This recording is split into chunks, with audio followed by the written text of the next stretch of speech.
Hitting record. So, hey everybody, how are you? This is a long-awaited current war update that I've been meaning to do.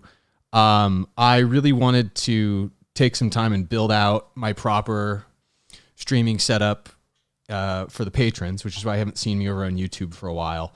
Actually, as you can see, the concurrent stream, this is I'm simulcasting everything now. Various public domain and private domain videos, just depends on what will and won't get banned at this point.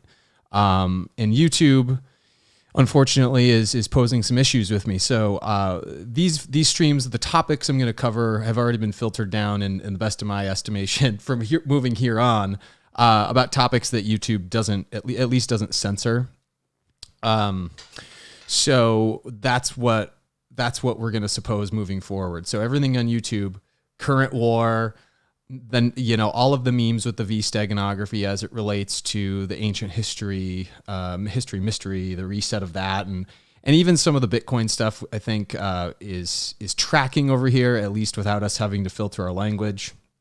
We'll see how that persists, but I'm going to give it my best shot to enlighten you guys as to what I see. We're going to go through a proper current war presentation, but if you haven't already found this other site, Flote, FLOTE.app,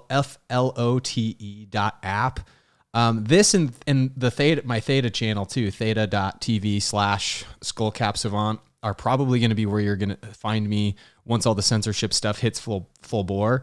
So start paying attention to me over there. I've also got my Patreon channel, which I actually added some tiers to because what the community over on Patreon wanted was to be able to interface with each other. So I've got a Discord server at the $5 level that we've got some users in here that kind of commingle. And then I also created a research community in a different Discord channel where you can find my Evernote library with 1,200 different items, books, all the Anatoly Fomenko ancient Earth history stuff, magnetism, financial reports, you name it. This is a proving ground for everybody who's maybe not a patron yet and maybe wants to be.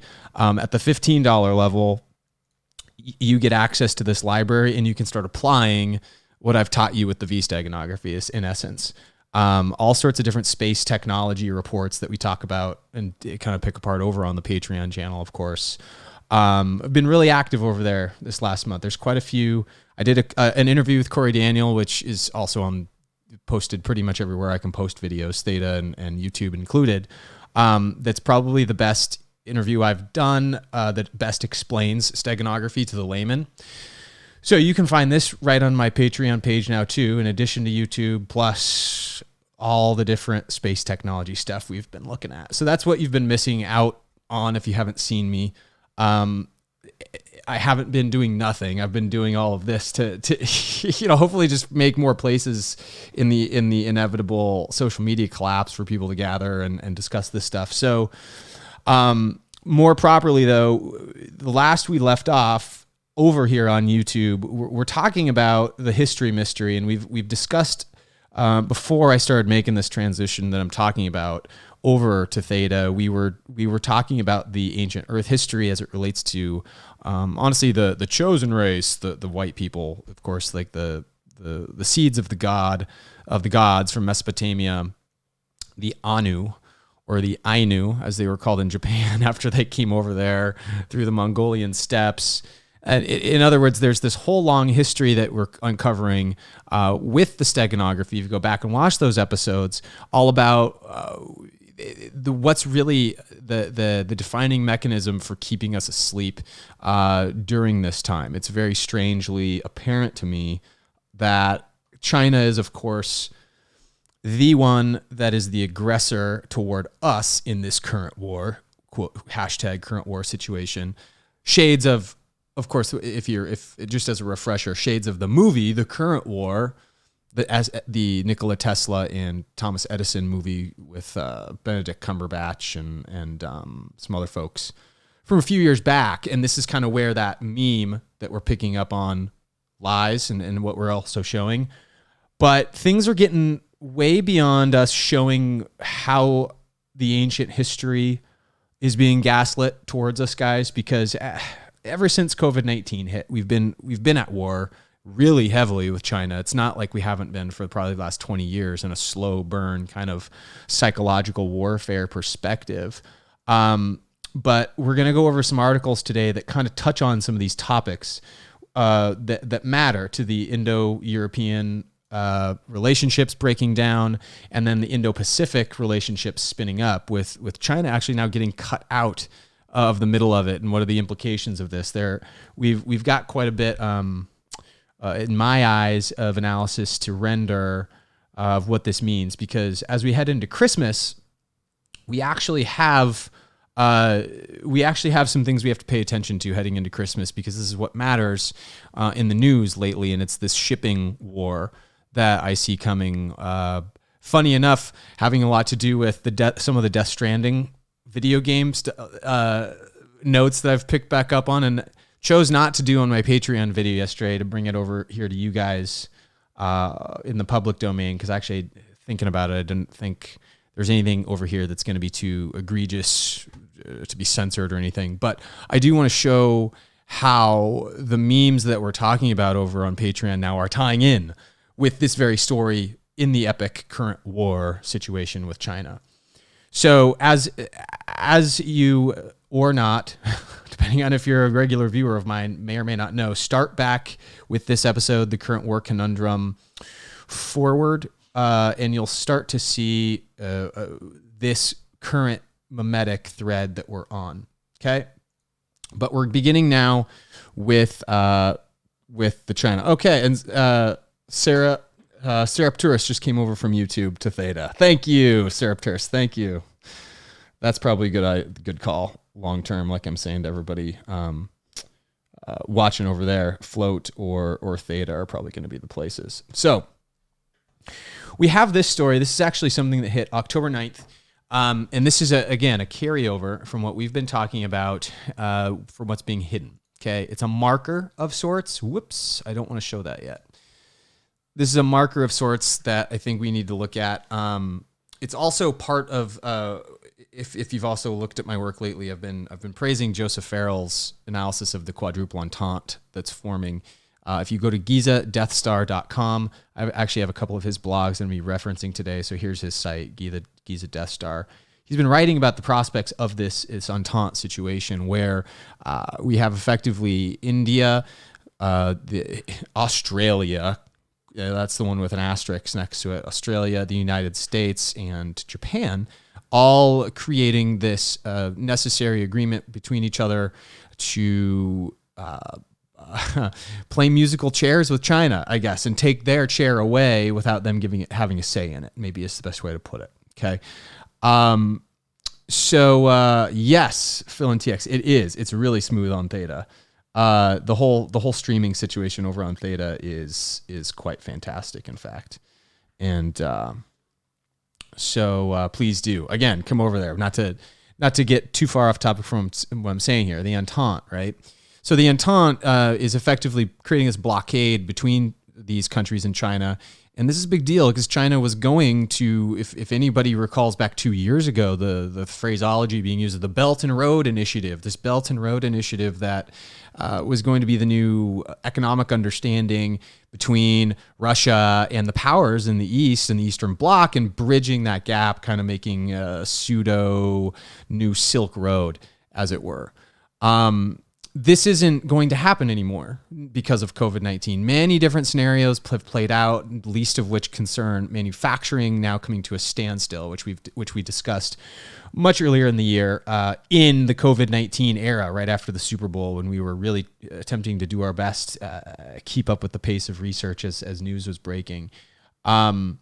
This is not something that is rectified, right? This is kind of the basis of the whole thing that we're going to be talking about today. And I hope it's not too dire of a video or anything, but there are some speculations that I make that I see myself being quite correct on. Time will tell if they play out or not. But why this is a marker? Well, it's because I think it's the Entente situation showing in plain sight that the Entente is indeed happening against China, being economically frozen out of the rest of the world right now, while all that technology manufacturing gets shifted over to Japan. And Japan is going to get the boon of a lot of that business that, of course, Russia was going to contract with China. They're still planning on building out Siberia. So Russia, truly, it looks like is a move to take back the world's superpower status. And this means a lot in terms of stories like this because of what we've said. Again, same narrative with what Vlad, in this video, Vladimir Putin has said just 3 months ago in attempting to reestablish truth in history because of what it can establish for us moving forward as a people. Okay? So this is considerably over the head of most. I'm doing my best to give a truncated, primer before we just dive into topics again, because it has been a little while. Okay, guys. You guys haven't been over on the public domain side here, been privy, but we've been talking a lot about this series of articles, and I haven't actually done a deep dive analysis on these yet. I will be doing an analysis on these 3 articles on the Patreon side, or even on Theta. In fact, I mean, that is a place where you can catch me if you want to read more into this stuff outside of the censorship. I do stream all this stuff there, so just follow my channel. But we are going to be looking directly into Anatoly Fomenko's work, the history of chronology, why it matters that history may have been rewritten by the Vatican, by agents in the Vatican. The whole Fox faction situation renders itself all over the place here as well. So the V-Segonography, as applied to the falsities of history, is something that is currently a point of investigation of mine. And of course, is only enhanced over here in the Evernote library that I made because I have all of Anatoly Fomenko's stuff, the history, science or fiction books. I've got them all uploaded literally here, so you can thumb through these. If you're on the, I think, like I said, the $15 tier on Patreon, and you can research all this stuff, which we will be getting into heavily. But couple things also to point out at this whole thing. This is a credit to Corey Daniel, Phoenix Enigma. We've been talking a lot lately about certain things, and he even did a stream the other day around the concept of the number 27 and how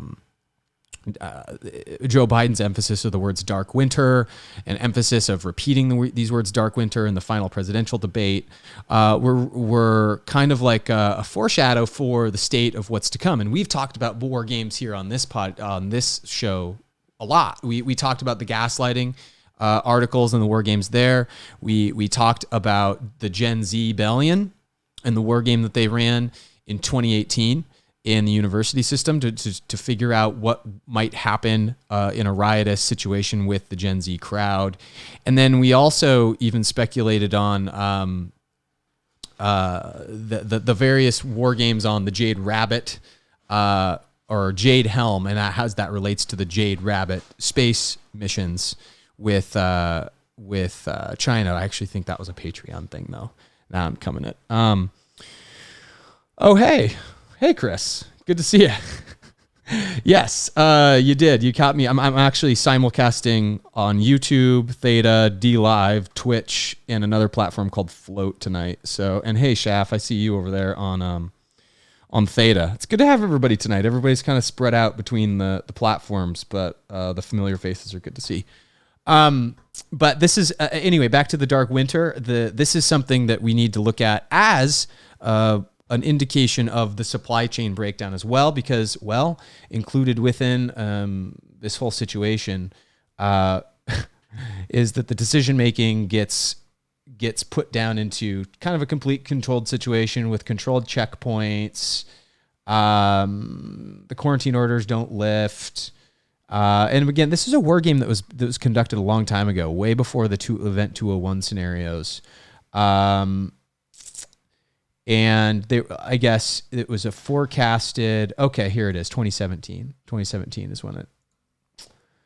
And they specifically talked about the outbreak in Minnesota. Okay, and we talked about why Minnesota was a big French Revolution inception point, and also Over on Patreon, there's in the Masonic category, I'm planning a whole host of Templar Masonic themed videos that we're going to talk about the claim on the United States that the Templars likely have that was based in Minnesota. Minnesota is a very significant place.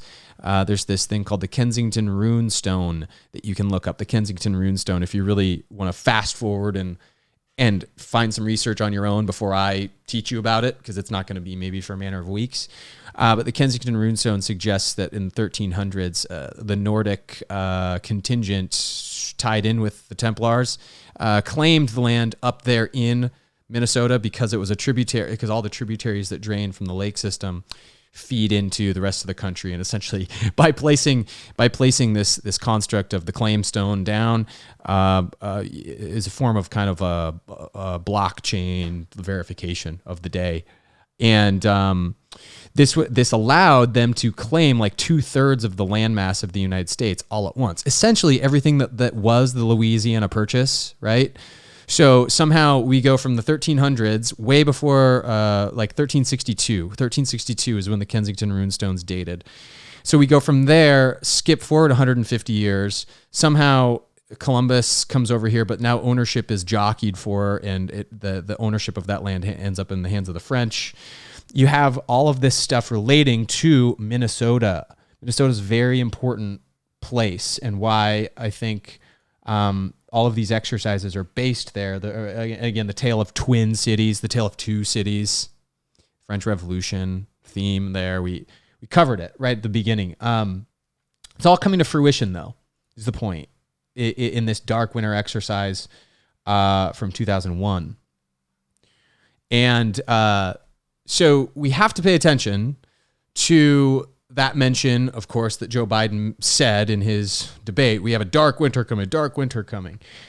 And I think, of course, it's a forecast for what he has planned in his business relationships with China. He's very corruptly got himself into a situation where, I guess this is where we have to be careful with this stream. It being on YouTube, this is the first snag I've had to do censoring myself, but look up the stuff relating to his son and the computer that he has documents on, and we'll just leave it at that, just for sake of getting on to kind of the picture of what's happening. Okay, this is made even more conflatingly confusing, because we do have people that I respect highly, like Max Kaiser, I think, missing the broader picture of what's going on. I agree with Max probably 99% of the time. But the video, the couple videos here relating to the last two he's done, in fact, with Stacy on the Kaiser report, they paint a picture that I totally think he's missing some of the components at play here in the overall grand scheme of the war. And it's nothing against him. I actually do think it's because he doesn't have the V-cipher like we do to take a look at this stuff and critically kind of consider it. But he's going to render some thoughts here that I'm going to start to tie in with what I am suspecting is going on with this current war breakdown into a dark winter scenario where we have hard time getting requisition goods, food. Nothing's been made. Remember, in Wuhan was the capital of manufacturing for basically the entire Western world's electronic components. And you see a lot of the PS5 shortages. You're going to see these. You already start to see the iPhone 12 shortages. These Christmas items are really, really, really key. Oh my gosh, time to create future supply chain Death Stranding. Yes, you're ahead of me in my presentation. We are on the same page here. The Death Stranding component plays into this. That's why it's interesting that somehow I didn't beat that game last year. I let it sit on my shelf. I didn't really play any video games for a year. I was so busy. And I picked it back up right at this time to go back through these memes that kind of match up with the supply chain breakdown and the supply chain current warfare with China. But before we get there, we have to trudge through this Max Kaiser stuff, because that's kind of part of the decode reveal here as we go along. But your head's in the right place, so good job. But I'm picking this up This is actually, I'm playing these episodes in reverse. 1612 was aired today, actually. And episode 1611 was a couple of days ago on the 27th. And I'm going to play them in reverse order just because of the way that the information is conveyed. And it's actually the interview portion of this video that I'm playing with the perspective that we're hoping to gain from Max's guest. So again, China's the setup, what's happening, and we're just going to listen to what it is he believes is happening, and then we'll go from there. Welcome back to the Kaiser Report. I'm Max Kaiser. Time now to turn to entrepreneur Dan Collins, who lived in China for about 2 decades, published the China Money Report while there, been on this show many times with his expertise. He was the first to say right here on Kaiser Report nearly 5 years ago that the U.S. and China were already in a trade war, only the U.S. didn't know about it, and that China was winning. Dan, welcome back. Hey, Max. Good to be back. It's been a while since we spoke, but what is your general assessment of the ongoing Trump trade war against China? Where is Trump winning? Where is he losing? Dan. Winning and losing. He's winning. It was originally winning, I'd say pre-COVID, as a lot of companies were looking to come back. There's a lot of duties on Chinese companies now. If you actually import-export things, you see it. There's Section 301 of the trade code, which is basically taxing Chinese companies at 25-30%, depending on the item. So that's driving a lot of jobs to Vietnam, to Mexico, also the U.S. And that was kind of what was behind the trade war originally. He's collected hundreds of billions of dollars in duties. And this is all really to level the playing field against China. China has built up the economy behind high tariff trade barriers. They've had 40% duties against American companies forever. They've banned American companies. There's a lot of reasons behind that. Some of them deserve to get banned, like, people that were spying on them, Cisco and Google and Facebook. But in general, they're a mercantilist economy. A lot of East Asian economies are. They built up their own countries on the back of gaming the trade system. And Trump was trying to create an even playing field. But it's a mixed bag right now. The trade deficit continues to go up, because you do not change these things overnight. It's been developing for 3 decades. It's going to take a decade to fix. It seems almost, I'm curious what you think about this, that you had this COVID crisis, which is a global crisis. And out of the crisis, it seems like the only economy experiencing a V-shaped recovery is China. Everyone else is falling apart. I actually just want to pause and lend credence to the fact V-shaped recovery is China. On paper, this is the case, right? There, at least the numbers coming out of China indicate the V-shaped recovery. I don't think that has any significance unless Max is truly in on the V steganography game, which I guess anything is possible.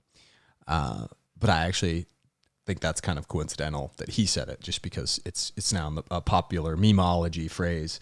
But anyway, yeah, there you go. The point is that China is on paper experiencing this, and we'll continue to show why they analyze that it is.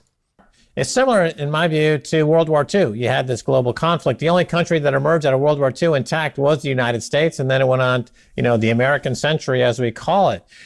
What do you think about that? It's a good point. I completely agree. It's what we're seeing is it's very historical. China's back to normal. They haven't had a COVID death since in March. Haven't had a COVID death since March. So this is the problem I find with this interview. It totally discounts the bioweapon reality of what it is and how many flippin' people died in China in the first place. It is as if, because this isn't the first interview that I've heard where they're just like, wow, China did a really good job of eliminating the virus. Did they? Truly? What about the tracking of the telecommunications data and the streaming software data and the accounts data of all these people, 25 million strong, approximately, let's just be conservative, that died of COVID last time around in China? It's all, to borrow a Joe Biden term, it's all malarkey. It's kind of crazy that we're desensitized now to the seriousness of what happened, and now the presumption is that China just recovered. And wow, because they're not reporting that anybody died, we just take them at their word. Okay, that's the whole emphasis that I'm getting at in terms of what they're missing. They're kind of docilely exploring the possibilities of our reality of our situation here, and they're missing a huge variable in that China messes with their data. And so you can't take them on their word for the reporting of COVID data. I mean, these videos where we're uncovering the Fox faction's involvement of COVID-19, what it really is. Like, go back when COVID was breaking, I did plenty of decoding on it then, and it's mostly all is the true reality of the situation. So, yeah, Sonic Alchemy, Max is definitely some piece of the puzzle. I'm not decrying him like for not being on our side. I'm actually being more critical of his guest than I am of him in this scenario too. I do think he's missing a key perspective though here. He could distrust China more than he is, it's just interesting to me that he doesn't.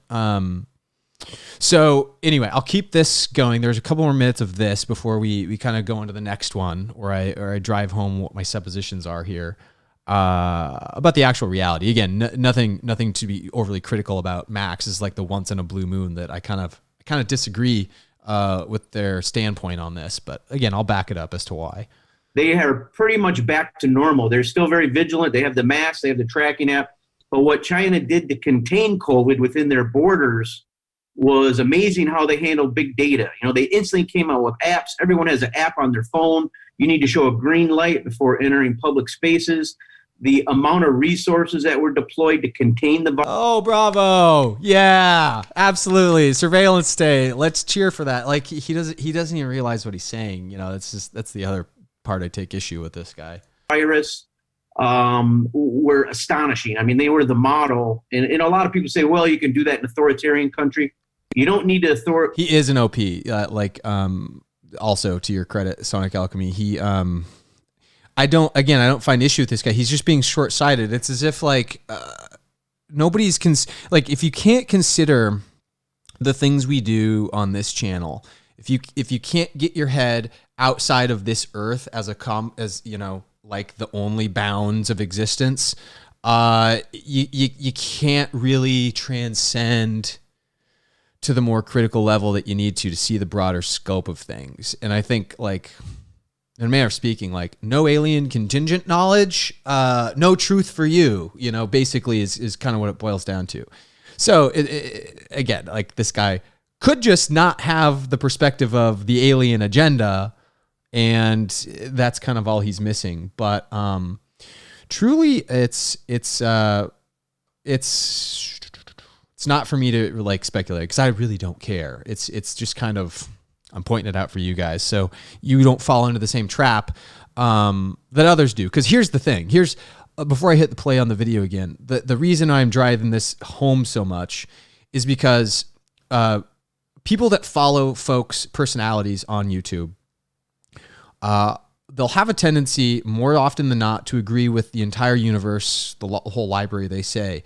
And this applies for me too. I hope you guys don't take everything I tell you hook, line, and sinker as the irrefutable, indisputable finality of anything.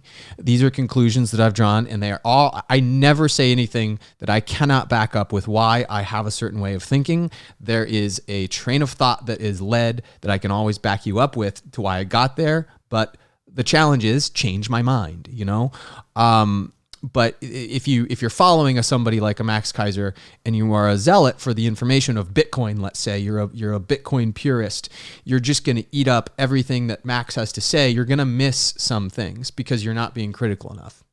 That's my commentary. And again, the topic that we're going into tonight, why this matters, is kind of crucially important moving forward, especially if things manifest how I suppose they will. We'll know in December. What happens, but here, let's close this thing out. A couple more thoughts, and then we'll move on to the next episode to wrap up this whole paradigm. You'd be an authoritarian country to have a health app, right, that starts tracking COVID. They track them down in neighborhoods. City of Dalian, they found 12 cases. They tested everybody, 10 million people. So we were late. Our response was good in some areas, terrible in other areas.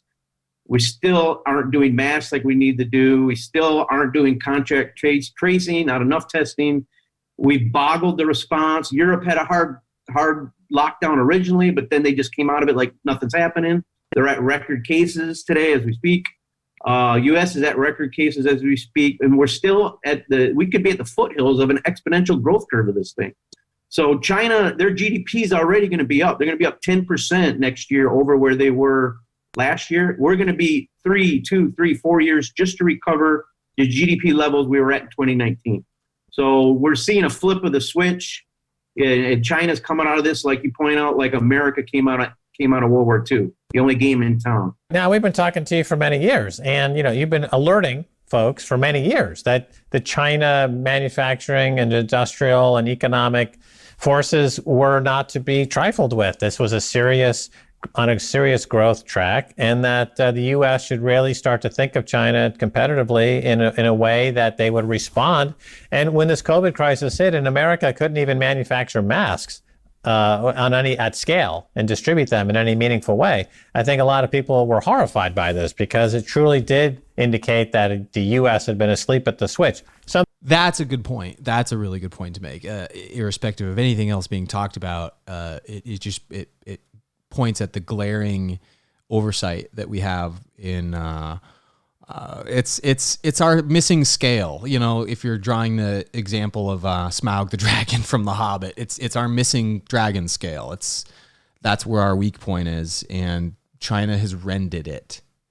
They've rendered it, and so if there's anything to be said for that, that's what the main manner of warfare has been. It's been a slow burn of consumerist warfare where China has gotten us dependent on the materialism, the Saturnian energy that the CCP pushes forth. So another perspective here. This is the episode from the other day, okay? And this is the one that has a little bit more play in terms of my hypothesis, more turning into a theory as we pass day by day as to what is happening here with our shipping and supply chain breakdown.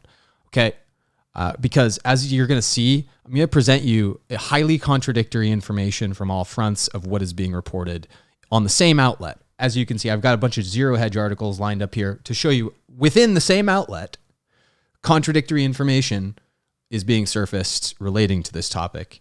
And the first point of contradiction or maybe just not a contradiction yet, but a question mark you can draw for yourself is going to come from this little conversation that Stacy's having with Max a couple days ago regarding even in this episode's title, 100% ships are 100% full. That Huawei, the Chinese telecoms giant, was way better and faster and better. Their product was cheaper and better than any product in the West in terms of 5G technology. So they were beating us in technology. So I want to look at one of the former biggest tech companies in the United States and how we chose. It's not like we're saying it's because that's a good guy or that's the bad guy. These are choices that were made. These are choices that apparently get made throughout history, because that's why empires always collapse the same way. They always make the same sort of choices. Over the last 20 years, IBM has bought back $136 billion of its stock. Its current market cap is $111 billion. And you can see from their bumps of when they bought back a huge amount in any one given year. And imagine if they had just allocated back in 2014 or 2012, $1 billion of it to their corporate treasury into Bitcoin. They would now be worth $300 billion, not $111 billion. All right. This is why stock buybacks used to be illegal, because the company is just committing cannibalism on itself. And instead of putting money to work to develop markets, develop new products, research new products, they're just manipulating earnings so that the executives get big payouts. So these executives get big payouts, manipulating earnings. So this is what was confusing to me too, because Max is saying this plain as day. He understands the dynamic, of course, of these stock buybacks. But like in essence, what's happening over in China is manipulation of the numbers in a very similar tactic to what they're pointing out, which is just weird to me how it's escaping like just along the periphery of what they're talking about, of how they're not thinking what I, of course, have not revealed yet, but we'll get to. There's a few more minutes here that we're going to watch them for. Yeah, and they're extracting wealth from the company, extracting wealth from shareholders.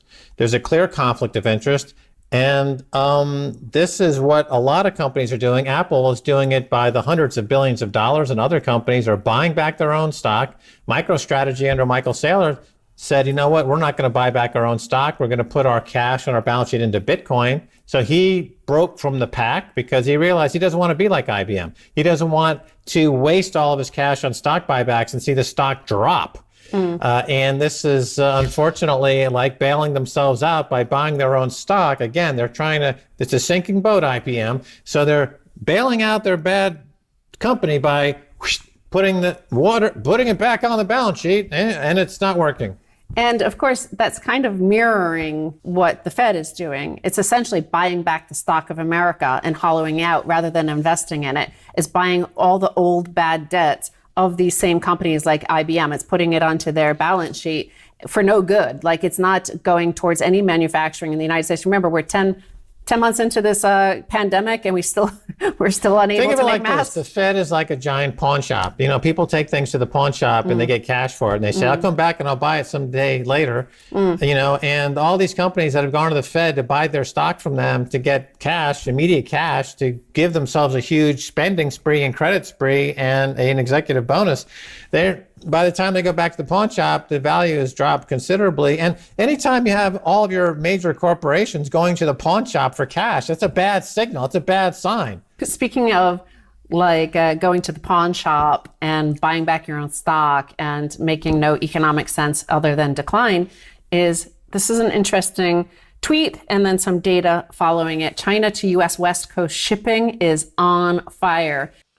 So notice like the whole pawn shop example that they're using was a good corollary for the whole setup. But this is where it takes course offward, where I start asking more questions than I have any definitive answers for. And thank you, Chef, for the 10 Theta Fuel donation. I appreciate that. That escaped me that you've done that. And also, speaking to the YouTubers, it seems like I just closed a couple extra browsers just in case that was affecting. I got a brand new computer with 64 gigabytes of RAM, and it's $4,000 rig, so it should be fine for doing all this streaming. But I don't know. I closed it down because people were saying they were getting some glitches over there, and I'm sorry if that's the case. Again, this is the first time I'm simulcast into all 5 of my stream servers all at once, so bear with the load balancing if there's any issues there. But back to what they're talking about here. Max and Stacy are clearly going to take one viewpoint on what the shipping container glut, which I think there is even a story here in Zero Hedge, okay? Because this is the story that they're kind of referencing. They're not referencing this exact one, but this is the kind of thing that has been happening, as you can see. I've been following since September. Okay, so this is a BNSF article, shipping containers relating to trains, which take them from the ports. And there is nothing like any of the demand that they've seen. They're saying, I've been working in the industry for 30 years. I've never seen anything like this. It's weird. The rail car, there's a huge shortage of rail capacity. Okay? There are no rail cars and there are no chassis. Okay, so they've been talking about this story. Zero Hedge surfaced it. It's an AJOT Insights story. Okay, and it's an off the beaten path little thing because, God, you're not going to find mainstream people talking about this because of the implications, but the expenses are going through the roof just to requisition space on trucks, on trains, and to the tune of where you're getting data from all over the West Coast. Now they're also starting, as of like this more recent, there were 6 weeks in advance of this article, or 6 weeks past it now. And what you're actually finding is that over in Baltimore and New York and the East Coast shipping companies too, the ones that are not even, they don't really have the direct access to China like these ones do, but they're starting to experience similar woes in terms of storage on the actual shipping containers. Because as of today, this is the story that's kind of corroborating what would seem what Max and Stacy are saying about this shipping container ship-a-get-in. There's this glut. There's all this demand. There's all this demand being purchased up. So I hope that you guys at home are starting to tie some things together, as I was when this starts to come up in the Max and Stacy interview. We've established that there is no manufacturing happening in China. Has not happened since March. We've established that China manipulates their data, both with COVID and with economics. So the possibility for them to paint a different picture than is reality is quite certainly there. And also, I will have to say that there's this other whole thing that we can't know for sure, of course, but that I see as the possible tactic to explain all of these contradictions. But let me play again, let me give you a little bit more setup, because there's some other stuff coming out in the news, bang, bang, bang, bang, these last couple of days that are starting to paint this container this worry for slots me. Sell out, risking holiday ship-a-get-in. No respite yet for Trans-Pacific container shipping demand frenzy. So this is the shipping of goods from China to the West Coast of America. Remember, we had $1,200 stimulus checks. We had $600 extra a week on enhanced unemployment benefits. 75% of Americans were apparently making more money than they've ever had. Well, the ships are 100% full. So here's the point that Stacy missed there. This is true. We had all these stimulus checks. But consumer sentiment didn't change or did not keep going with money velocity. In other words, people did not spend the money they were getting unless you were an irresponsible millennial or something. But the data showed across probably, I think, I remember Bloomberg was reporting this, Financial Times, Forbes. I don't know if probably CNBC or something. So I don't really follow CNBC much. But the across the summer, the order by July and into early August is that this consumer sentiment was actually going towards savings. People were paying down their debt in unheard of levels, and establishing kind of like a payoff of their credit card debt even scheme.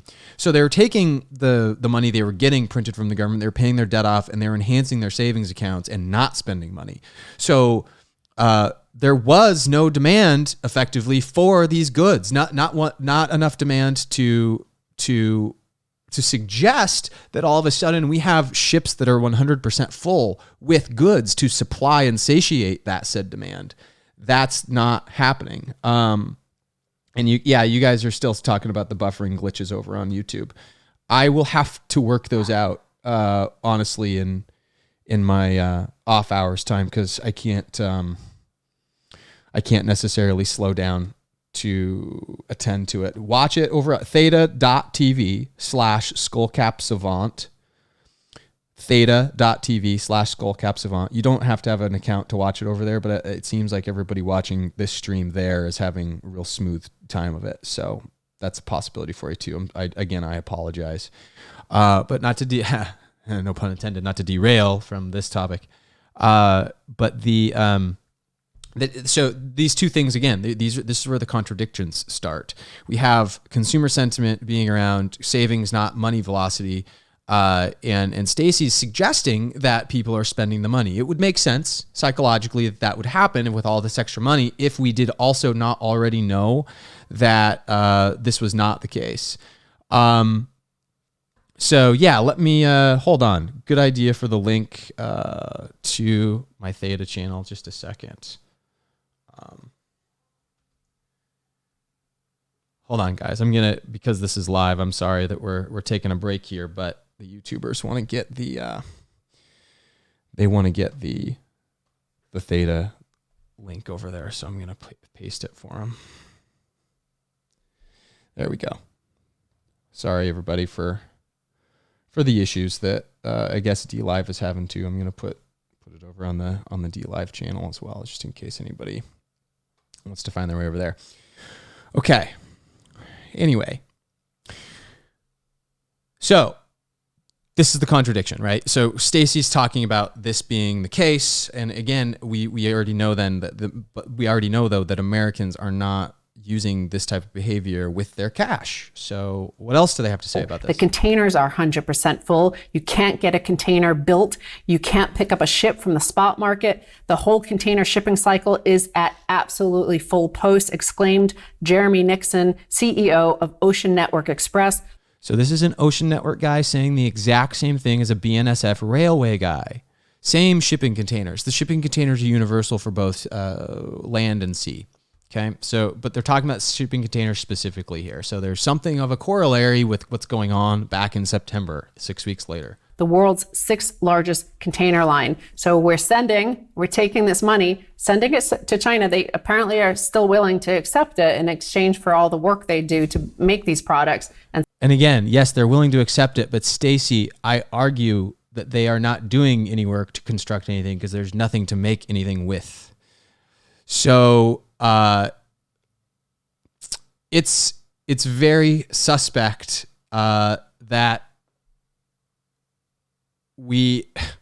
I don't see more people taking this view. It's just strange to me, everyone. Like, because God, Stacy and Max are some of the smartest people out there, but they're not like in the lens that this is a bioweapon, I guess. They don't have the V-Cipher, so it kind of makes sense. I'm not calling them out in any sort of way, but I wish I could scream at the rooftops with what I think I see coming, because we also get this statistic here, guys. Again, the Zero Hedge article. Do you see an anomaly here? Going back 70 years, we've never had a GDP print like we had this time. Look at this GDP print today, 33.1% in Q3. If you guys watch Corey Daniels' channel, clearly the 113 is at play here too. I know everybody who's watched his channel probably has seen one of his 133 videos. But this can't be true either. If people are saving and not spending and no manufactured goods are being sent, how can this be the case? How can all of this be true? How can, and then, of course, these are just the other current war items, I guess, that I hadn't brought up yet. But so let's continue on. They have like 2 more minutes worth of thoughts they need to render here. And then I have an anecdotal example I'm going to walk you guys through to show you in a real world example why costs are being veiled and why dynamics of this extent are being veiled. And send it to us. But how do we get that to stay here? How do you get some of it to stay in the United States if the whole, the U.S. corporations like IBM are just hollowing out their company? And so you have to go to China to get all your goods. Right. So China's experiencing a V-shaped recovery. COVID, like a meteor, hit planet Earth, boom. In some areas of the Earth, going to benefit because they were not hit by the meteor, and some got hit by the meteor, right? So China did not get hit by the COVID meteor. Again, what? Come on, Max. They didn't get hit with the COVID meteor. Give me a fucking break, man. Like, I got to call you out on that one. Like, it just, I guess I do have to call him out on that statement. I forgot that he said that. Like, it's, so this whole framework that he's got constructed in his head of China doing well is like based on this thing that this manner of thinking that he thinks China didn't get damaged by COVID, so they're doing really well. Well, they're manipulating their numbers. And this is where rubber meets the road with my theory. It's now like less a hypothesis after the events of today and more of a theory. I've been speculating that all of this demand and why it's so weird and nobody knows what to do about it is, has anybody heard the term sandbagging? Sandbagging. Okay. Sandbagging. We're talking about gaslighting. Now we're going to talk about sandbagging. Strategy, lowering the expectations of a company or individual's strengths and core competencies in order to produce relatively greater than anticipated results. So you're basically like giving a better than reality forecast for what numbers are going to be. You're sandbagging the numbers. You're piling on weight unnecessarily. Like sales guys do this all the time. Like, you're gonna blah blah blah. You know, here's what I'm gonna do to sell you my widget, and here's how it's gonna benefit you. And this is sandbagging, okay? In the sense that we're talking, you're just adding things to veil reality. It's like you're taking the way it might work on a more direct example is if you were to take the sandbag that Indiana Jones placed with the golden idol to see if it would be equal weight, right? It was equal weight. Well, it was equal weight, but it wasn't the same thing, right? And eventually the trap gets sprung in the Indiana Jones example. So that's, I mean, brilliantly illustrated sandbagging. In the way that we're talking about right now, it would make sense to me, in fact, that the shipping containers, and this is where my parsimony has led me. My current theory suggests that these shipping containers enigmatically are full, and they have been full for months. But a lot of these, I'm finding out, are just sitting at the port, and they don't have a delivery or a pickup date until, January, February. Which means that, in essence, these shipping containers are just going to be sitting there at the ports, taking up capacity, not being able to be reused, to be sent back over as an empty container, and then preventing the very storage space for new stuff to come in if it's ordered. What might be in these containers? Well, consider the fact that sandbags themselves or something of the effect, or confetti, or whatever the hell you want to put in there. It's just noise.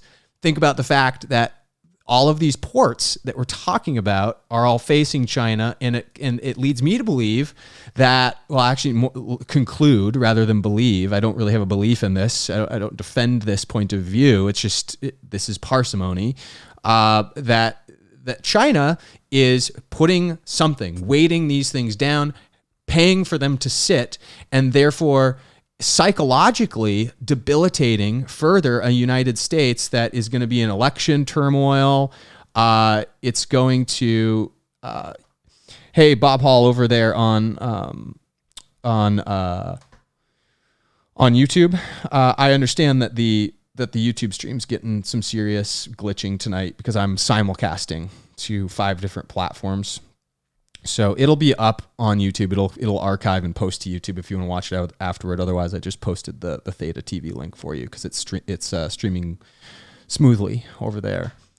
But I hope you guys can see what I'm getting at here, right? Like this is big news, because if truly we can't get any extra capacity, like DHL is afraid of, like DHL, in a time where nobody's buying airplanes, had to buy 3 more airplanes, 3 more international 777s, because there's so much enigmatic traffic being headed back and forth. A lot of people are chalking it up, of course, to, everybody's on lockdown, so everybody's buying more stuff. Well, true. I mean, more percentage of people are going to be buying stuff. However, they are not going to be able to order things in the quantities that they have in the past. And people are saving. Remember, sentiment is that they're saving, not spending. So this is a true sandbagging situation. And amongst it all, we've got more V steganography, 5 illegal agents of China. Of course, 5 the V steganography. Pretty apparent on this one. They're illegal agents of China. They were alleged to be engaged in a campaign of intimidating Chinese citizens currently on American soil. Here's the Fox steganography, or the Fox faction was at play here too. So you got 5 arrested, and then you've got an illegal Chinese law enforcement operation known as Fox Hunt here in the United States. Remember our Fox faction Jesuit army, who, the casuistry tactics, the art of war, Sun Tzu, very, it's the Chinese text that the Jesuits imply.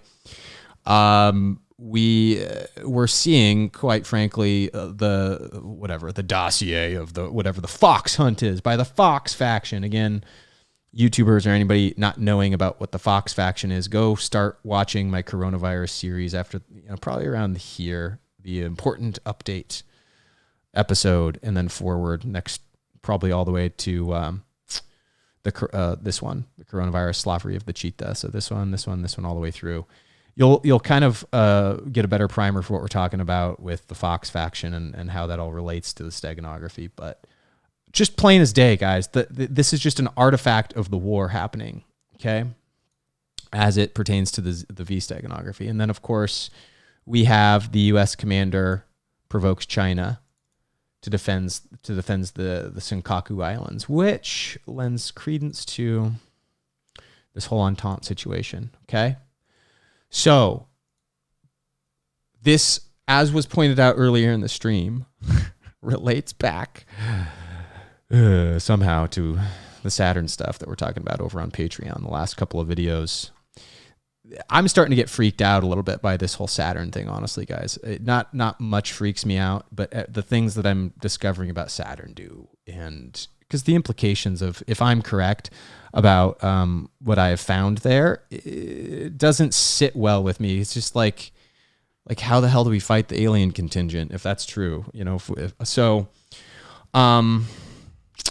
The thing I wanted to show you that really freaked me out, though, is the other day, this is kind of put into practice, this whole supply chain fiasco that we're experiencing, and what it looks like in play if you yourself need to go buy goods this holiday season, right? I needed to buy some new equipment. I started the stream off by saying there's some new equipment that me and my partner were just needing to purchase for our other effort. And so we were going to get the new GoPro 9 to add to our array, plus some video switching equipment. But we go here. This is an American company, everybody. This is GoPro. And they've got the new GoPro Hero 9 Black, and we clicked on this, and we're like, yeah, let's do this. We got the 1 year subscription with the cloud storage. We were like, sure, we add this to the cart. And we did the holiday bundle. This is exactly what we did. And so we hit checkout, and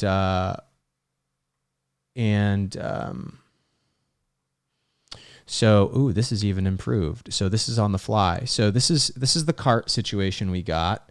I added a couple of things like the gimbal as well. If you go to the accessories, I went down here. I added this because we got the media whole streaming thing, right? So the whole media mod got put on there. Does that look like it yet? Yeah. Okay. So I'm just going to go back so I can replicate this as closely as possible for you guys. And then the light, I added the light onto there too. Which it doesn't even seem to have. Oh, here it is, light mod. Some of this stuff was on sale, of course. Oh, it's out of stock. Ooh, okay, it's out of stock. Interesting, because we just ordered one of these the other day. Maybe I was the last one to purchase it. So this UPS 2-day wasn't available last time. So this was literally just yesterday that I was going through this. Hey, Fu Kings OC over on Theta, good to have you. So we're going to see what happens here. What I can tell you is, it's something that was $80 yesterday, and they didn't have this shipping discount thing applied. It was an $80 flat rate shipping here in the United States. And when we go to checkout, let me see if it has an application of this. No, it doesn't anymore. So this isn't a good example, maybe, but I wish I would have done a screen grab of it yesterday, because by this was kind of what I had come up here yesterday when I did this was $80 UPS once it's in the United States, but then there was a $360 charge that was added on that almost doubled the cost of the purchase. That was duty, international taxes, and some other stuff that what AV Adam says, what did you need the light for, Ghostbuster? Yeah, the light's just so I can broadcast at nighttime a little bit better. But anyway, this was something I'm gonna be doing this maybe more often just to see if I can find the replication of this over the coming days, because my business partner, much older than I am, he told me this is kind of what happened in the 70s so while maybe they've corrected some of the bidding that has to happen with the shipping, what him and I were investigating yesterday was and he remembered that this is what happened in the 70s when things broke down entirely with the supply chain, in that you had to bargain by each individual shipment about how you were going to get stuff here. So if there was no room on the shipping containers, like maybe yesterday you might perceive that there wasn't, on that particular day, in order to get your goods shipped, you had to pay a premium of a 100% premium in taxes, duties, and shipping just to get it shipped over here. And it made the cost, like almost $1,000 just to get the freaking GoPro camera. We did not end up purchasing the GoPro camera directly through GoPro. We got some accessories and stuff, but we got the actual camera housing from Amazon, from a vendor, because we could guarantee delivery on it. So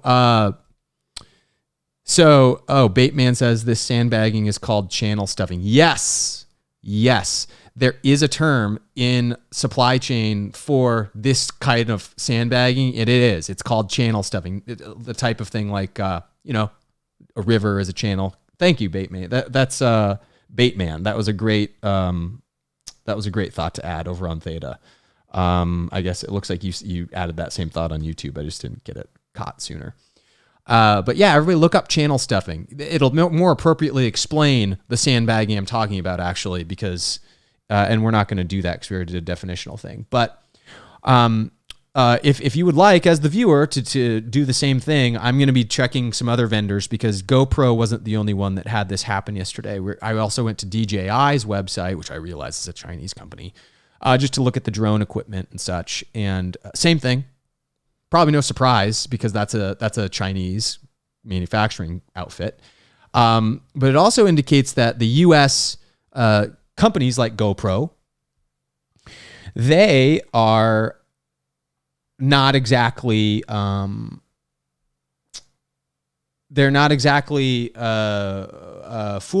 against this type of tactic in psychological and just like actual warfare. So what's interesting, guys, like the beginning of the video indicated, is this. There's somebody that gosh, I got to give the credit to the guy again for the Death Stranding call out, because he tied the dots together. Who was it? Yeah, I forgot. Call me out for it later, I guess. But somebody earlier in the stream was onto the Death Stranding tie-ins to the whole shipping glom up. And if you guys are aware, the Death Stranding pentagonal Earth grid parasite network meme is what we started on last year. When I started playing this thing, as you can see, I was doing some live streaming on YouTube with this for a while. I've been completing that game over on Theta, and what we've been able to determine about its play in with the COVID-19 meme plus the shipping breakdown meme, I think is pretty. That it points at something. Before we get into that, just going through the comments here. Stream keeps going to pause. B&H photo video out of New York. Pump and dump. I don't know, Fu King's OC. If you're talking about the one, if you're talking about the stream over on YouTube, maybe I don't know, but yeah, it's this whole situation going into the holiday season is what I mean. Keep an eye out on all of your vendors. If you got to buy Christmas presents, you might want to buy them early. That's probably a good idea. Get food, get all these things. Localized food production, it's not going to go anywhere though. So, establish your local connections with food. But we literally have a situation, the cataclysmic situation in Death Stranding, of course, where some event has happened and cut everybody off from each other. I've explained that I think you're actually living through the metempsychoses in Death Stranding, which is the life after death experience, for what that indicates to Saturn and the whole construct control system that seems to be a meme of this lockdown is also pervading over the top of this. I'm going to share with you what I have been seeing in that game, because it matters a lot to the Boring Company rituals and Fox rituals, which we also discuss really, really heavily over on the Patreon channel, where we don't have to be as censored. So, I was playing through this last weekend, okay, and a couple things have now become apparent to me. The time fall, I don't know why I didn't realize this before, but the time fall that you experience in the game, which is a product of the rain, is a corollary to Saturn, right? The time god, Kronos. And remember the memes we've been talking about with the Templar Venus family war, in respect to the battle against time, the Templars, right? I'm a temporal warrior if I'm a Templar, so I'm a warrior against time.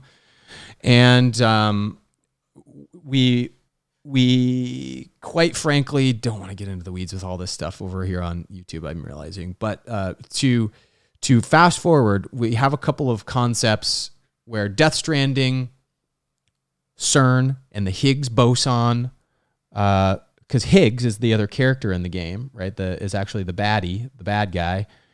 And we've got this article lately out of CERN where they're having contact with parallel universes. And does this parallel universe have something to do with the metempsychoses? Did they break through the death barrier like shamans know how to do? I mean, it's something special to break through the death barrier. You can do it with ketamine, you can do it with mescaline, you can do it with, mescaline is just peyote. But you can do all these things that the shamans know how to do, wrote the Book of the Dead, know what the beyond is.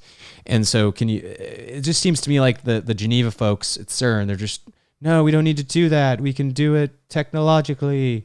Is it possible? I don't know. I think they think it's possible. I think the ritual is all that matters. The Higgs boson particle, whether it's like an abstraction or not, is what they labeled the thing that they've so-called discovered. And he is the character with the Egyptian hermetic mask who you're fighting in this game. And so you've got this parallel dimension reality that it seems maybe is being put into place on top of us into a control grid because of, as we've talked about in these last two episodes, Saturn being what I believe to be a musical instrument, or an instrument, not creating music in any classical sense, but sound, ether perturbations, the same mechanisms by which we did this in the last video too, but Hans Jenny's research into sound waves and what the contortion of the ether fabric reality might do to the bioelectric field, right? These are all the things we're supposing on. And it seems like China is simply tied up in the whole Saturn meme, the whole delivery meme, the whole channel stuffing, container warfare meme. So I want to go through some of these email or intel documents from the game itself because, Fu King said change from Brave browser to Firefox on mobile working now for the stream. Okay, so anybody else having streams, it looks like maybe change your browser too, especially for those YouTube folks that might still be experiencing those issues. The stream over on Twitch was just ended entirely for some reason. I don't know why that's the case. But like I said, I'll figure it out kind of later. This will be the last thing we go through here, guys, is these points because, again, we can't talk totally about the Saturn stuff in the manner in which I speak about it or on the public domains. But the emails being sent by this guy, Die Hard Man, right? Which is Die Hard. This guy's got a mask on too. Everybody's got a mask that is noteworthy in this game. They've all got these weird like masks, the COVID mask situation, right? So from Bridges HQ, there was a series of huge explosions. Well, not so much a series. They were simultaneous worldwide. The global comms infrastructure was shot to hell, but we salvaged what we could and tried to make sense of what had happened. It didn't seem like much at the time, but it was a hell of a lot better than what we have now. He's speaking to this cataclysmic situation that happens in the game that causes everybody to be separated, and you have to, and all the delivery networks get shut off, and the supply chain is up to an individual to deliver all this stuff, right? So anyway, the government figured the whole thing was a terrorist attack at first. Bioweapon, anybody? Donald Trump saying China virus. We'd been dealing with a lot of those back then, but it didn't take long to see what this was. Something else. The craters left by the blast were bizarre. There was no rubble, no dust, which led the scientists to rule out meteor strikes. There was trace neutron radiation, but we knew it wasn't nukes either. Some of the particles we detected we'd never seen before. Chiralium. Chiralium is one of these new elements that's introduced. Although we didn't know at the time, the more we studied them, the more our scientists came to the same conclusion. There were the results of annihilation events. They were right about the time that the chiral clouds started to form. And right after that, all communication with the outside went down for good. Okay? Chiralium, cataclysmic events. Hey, Agnar, or I always botch your name because it's so hard to say. Agnar 3XV, 3X3. How are you over on Theta here? Interesting about the ketamine, Fu King's OC. He says he's never used or had knowledge or heard about ketamine yet. He had a strange dream about it. Yeah. I mean, ketamine is like, as some people put it, like the dream state drug. It takes you to a really strange spot. Would you please give me some boxes or T fuel? Is Agnar 3XVX? Well, I mean, what do you need?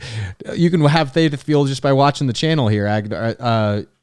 But salvia is the next step. Yes, salvia is crazy.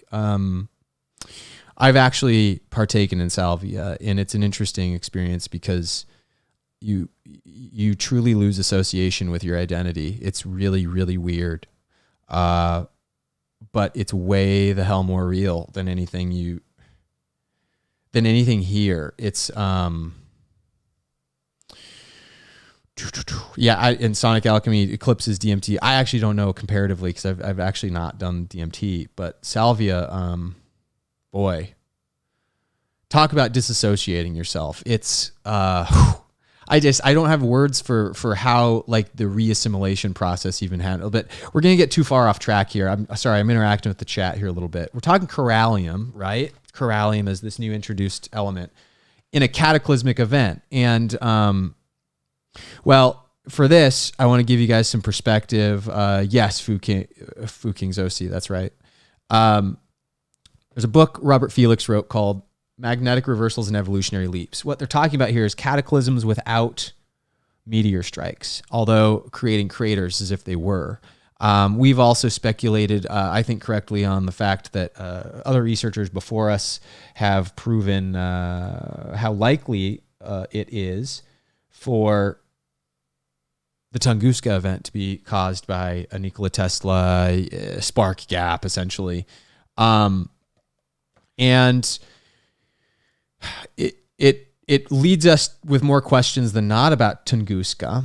But interestingly, there are these things called chiralium that are left behind in these events, in these time fall events, these kind of like ether sparks that happen with in respect to this game, Death Stranding. And it matches up with some leavings in actual reality when things like meteor strikes, so-called, happen in the electric universe theory. Yes, Fu Kings. Good to have you, Bateman. So thanks it's good to have you coming over here from YouTube. Good to have you over on the theta side. But Tektites Tektites are what we're talking about. Tektites. And these tektites are these little black teardrop things that are kind of like glassy in nature that form at the spot of these events, including Tunguska. And as Robert Felix talks about on page 108 in his book, there's a problem with meteorite theory, he states. In all the years since that early morning explosion, he's talking about Tunguska, no one has ever found a trace, none whatsoever, of a meteorite. Small, black, glassy spherules are the spherules, like little glass beads or marbles, basically, is what I'm talking about. They're the only things that have been found. They've been deemed tektites, and these spherules are tiny black droplets of glass, essentially. Something shaped like teardrops, other times more like baby barbells. Tektites more commonly look like miniature marbles or glass buttons, flat on the side. Tektites can only be created in the extreme heat and pressure of, well, what he deems as an impact. Not an impact at all, a spark gap, but he's not actually, while he's a proponent of the magnetic theories, Robert Felix does not totally have Nikola Tesla's scientific understanding in his grasp. So he says, interestingly, Tunguska's tektites contain high amounts of iridium. Iridium has also been found in Antarctic ice that formed at the same time as Tunguska's explosion. Iridium is also a communications array company based out of Phoenix, has a lot to do with what I think is going on with Saturn. So, again, can't talk to that topic too much here on the public side, but that's it. Look up iridium, right? And look up communications array, and you'll start to get to the bottom of, I think, some of my suggestions here. Tektites have been found 15 million years old craters. That's kind of just the kind of primer for those. So going to this next section, I've got creating. So a lot of these, it goes on to explain that these tektites, there are a lot of them at the KT boundary. So, where the cataclysmic event next to the Younger Dryas appeared and reset everything, right? Like, so the fall of Atlantis, the whatever the hell we had as an erudite society back then got reset. So these tektites seem to be forming at these boundaries of reset, as happened in Death Stranding, is the point I'm making. Chiralium and tektite seem to be the exact same corollary here that we're drawing, or the correlation of each other. With that said, we move on to the next slide. And there's this guy you've got to deliver stuff to. So now we're moving from the one main character, this die-hard man, one of the Bridges HQ guys, and we're going to the Elder.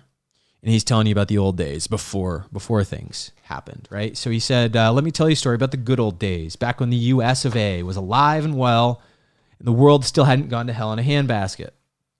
We had a US president said he was fixing to build border walls to protect people. So, see, like it's all alluding to this border wall president and all this stuff, that like whatever's happening with this event horizon with this video game, it's kind of directing us and our attention toward correctly predicting what's going to happen, or not correctly predicting it all, but correctly laying out what the plan is in terms of the Masonic plan, not the Q agenda plan or anything.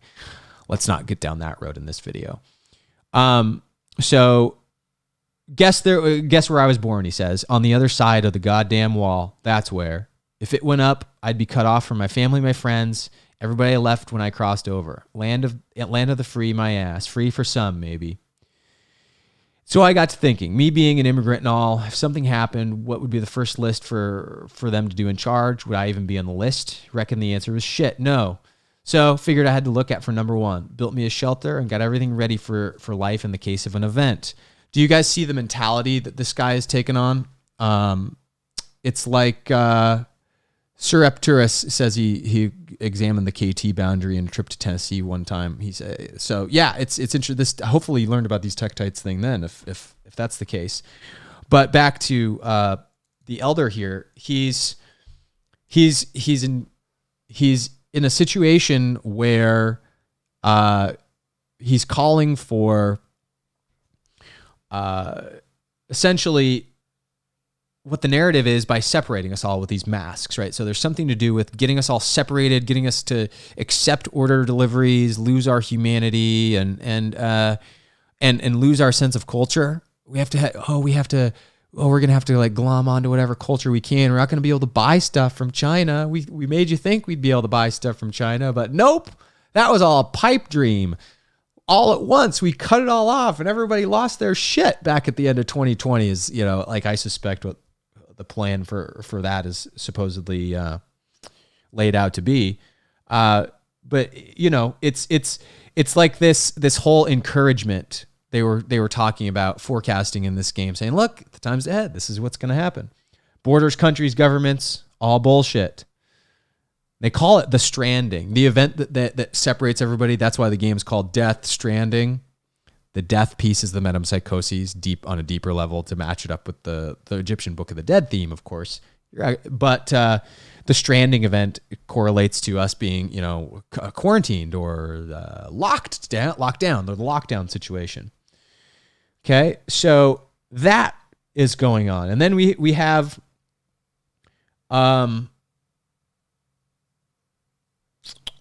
nope, that's not one. We've got this one. Here we go. Why do chiral clouds form? The other two were I included for a concept I was looking at for the Patreon video. It's not relevant here. Sorry, they're included there, guys. But there's this one where we're talking further about the time fall. Remember, chiral clouds. So if we're using some wordplay here, Death Stranding's got the stranding, the lockdown. It's got Higgs boson, which is this whole piercing into the opposite realm reality. We have CERN, maybe trying to look at the metempsychoses. What does the life after death experience mean? So they can learn more about it, hijack it, control it. I don't know. I don't know what the game is trying to tell us there. But there's this whole parallel universe thing, and I think actually there's a king. Yeah, the next post I'm going to read is all about the King Midas myth. But these chiralium are tektites, which is a fallout after a cosmic event that happens on a cosmic scale. We've learned over on Patreon that water is the sacred structure of life. So that if water is taking on in this game, which it is, it's called timefall. The rain that's coming down is called timefall. It's taking the sacred form of life and indicating to the person playing the game that this is a damaging thing, that the timefall of the water is going to age you. And so you have this timefall coming out of the sky with water. It's a reverse V steganography, reverse of the lambda situation, where time itself, Chronos, Saturn, all of the Borg cube mentality from Star Trek. Saturn, of course, show the newbies that maybe don't know. The Saturn cube hijacks the Merkaba. This is just an artist's rendition, but of course the Merkaba is the sacred structure of the heart, love. So we have all of these things we're battling with these memes, in other words, with this game. And I'm starting to be of the mind that that Hideo Kojima is on a side of the faction that is simply meant to awaken us to all this. I don't know if I'm correct about that or not, but hey, it's where my head's at. So he's talking about the chiral clouds forming. Why does timefall occur? So why is this perception, this reality of time and aging, maybe, like what gets us to death? Starting to philosophize a little bit on this. And he's saying the manifestation of BTs, which is just like Wetico. Wetico is the concept we talk about over on Patreon as well, being the inner demon or inner shadow that everybody has to integrate to pass to level up in the metaphysical sense on your path of enlightenment.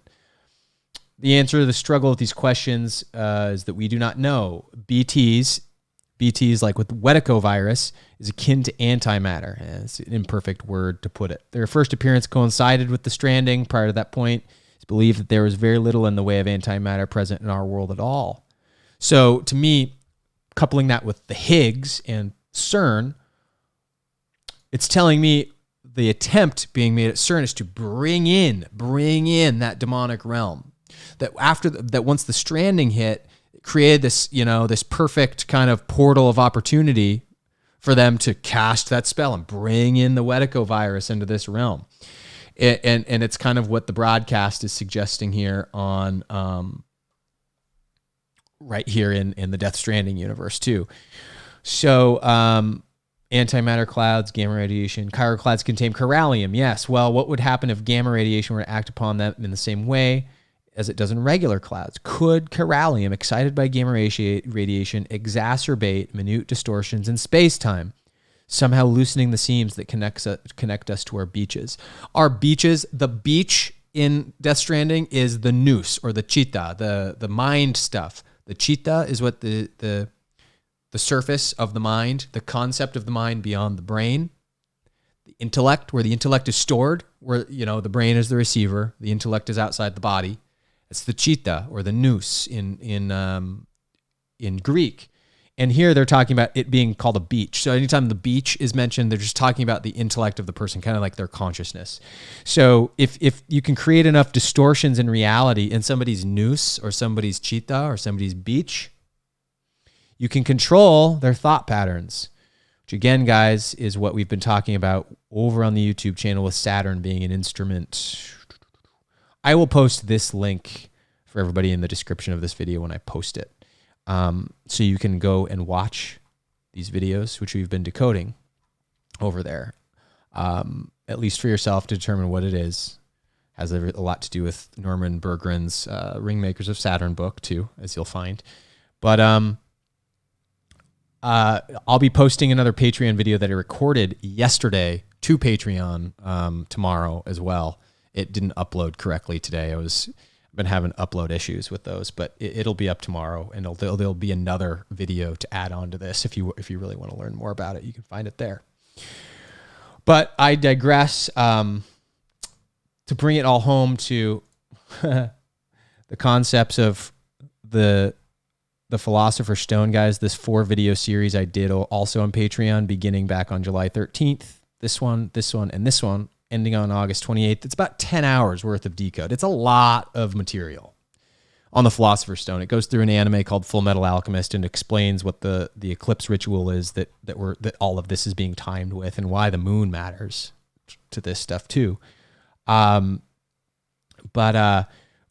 what you find is this last piece that we're going to go through connects to that in some sort of way, like with the Philosopher's Stone, the gold manifesting out of the ether, and how that plays into where we're headed with just framing our head around this shipping fiasco that's to come. So rumors have been circulating regarding a man, he says, who calls himself King Midas. Unlike his namesake from Greek mythology in the game, I don't know who this Midas guy is yet. They're just talking about him on a cursory level, as far as I'm concerned. But he says the gentleman does not... however, this gentleman does not turn all that he touches to gold. Instead, he claims to wield the power to create chiral crystals at will. So as it relates to the actual Philosopher's Stone phenomenology, we have of course, this structure, which I shared on the video I was mentioning yesterday. Cliff High has just invented or found or discovered a new form of locking magnetism into place, and he posted his video also on the 27th of this week, indicating that this new ether propulsion technology is not far off. I mean, they're patenting this stuff right now, and as you can see, there's a very, very key resemblance to the Philosopher's Stone structure for what that is that they found. Please go watch Cliff High's video, watch it in its entirety. I cannot do it justice. I'll post that as well. But in a manner of speaking, what I'm reading here is to create chiral crystals. Remember, chiral crystals are the tektites. Tektites are a result of this type of technology, ether technology being employed. What does this say for the forecast of the coming gold reset, or the reset of the currencies? Because we've got the Philosopher's Stone creating gold. We've got the currency underlay. We got Bitcoin underlaying that. These are all tied up with the same meme of the current war. If you've seen all of my previous videos, this is all just tying together the concept for what a flippin' video game is telling us because of the steganography we put on the top of it to decode reality with. as it relates to a shipping crisis that we look to be at the heart of now in relation to the Chinese current war. We had this happen the other day too. Hits from earlier in the year where I was talking about the numerology of 22 back in the Seahawks playoff run last year and how it plays into the V-steganography of this year. We've only continued to pick that apart as well. And these 117, the Night Hawk, the Seahawk is related to this. The number 117 is related to this whole ritual. If you go back and watch those two, you'll find out why this is significant in terms of, let me just show you a couple. Let me just give you a couple bones for the financial reset gematria to give you a reminder. Steve Jobs, Beskar Steel, remember, and The Mandalorian season 2 launches tomorrow, having a lot to do with this. Beskar Steel represents silver, Bitcoin 117, FASB 56, which hides the whole ledgering system of the government 117. So it's basically we're looking at gematria and some other things into numerology is why I point this as a hit, because it shows the V-steganography has been correct along the way, and the rest of this V-steganography stuff is going to have to wait for a different time. I'm going to be doing a video tomorrow where I do on YouTube. I post some book recommendations. I'm going to be going through the concepts of trivium. There's V-steganography in this too. Trivium and quadrivium, in terms of where we need to probably focus our attention to in humanity, educating the children appropriately in the future, and getting critical thinking reignited. So I don't have to do these long drawn out videos where I attempt to share my train of thought with you guys and apply kind of a complex concept in this V-steganography. You know what I mean? So I digress. I kind of leave it at that. Cliff High is a pretty good character to leave the stream out on. And Bob Hall asks, how long did it take to develop this game in terms of Death Stranding? I think it was several years. I think it was 5 years or so, Bob, that Death Stranding took to come out. But if you look at my other videos that I did about the Fox faction, it's a Metal Gear Solid 5, indicated with a V. It's another Hideo Kojima game. So he's on to giving us some deep truth with his games. So I look forward to whatever else happens with that, the whole video game realm, the PS5 release, all this stuff is all contingent around this shipping collapse too. All really funny, right? It's all tied up in it. So anyway, guys, here's all the platforms I was streaming to tonight. Please truly, if you watch the stream, once it's up and posted, leave me some feedback in the comment section if the stream that you watched was hitching. I did my best. I'm using this Aircast software because I'm leading everything with Theta now. It's kind of the tip of my spear in terms of my streaming effort.